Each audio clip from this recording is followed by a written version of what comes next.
Yung piniling eskwelahan ng anak ko, ng kuko, pahirapan na pumasok doon, kaya ito, yung mga books niyang ginamit. Or, nung nag-review siya, pahirapan ang pumasok doon sa eskwelahan na yun, kaya kailangan mag-review siya. Kakapal yung mga libro na ginamit niya, guys. 2026 edition. Ayan, ganyan siya kakapal. O, ayan. Ayan. Ito yung mga ginamit niya, yung mga libro. Ayan. Pahirapan doon sa senior high school na pupunta niya, kaya kailangan mag-review siya. Ayan, sa dami. Marami na rin akong tinapon. Mga librong ginamit niya, guys. Kasi doon sa eskwela na yun, 5 subject ang kanilang in-exam. Kailangan kada subject 90 above yung makukuha mong score kada subject.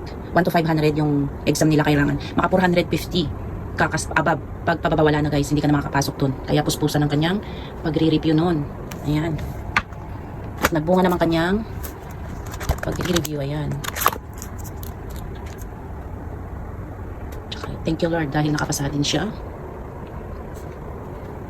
Mahal din itong gantong libro, ha. Nasa 2,695. Halos 3,000 na isa. Ayan.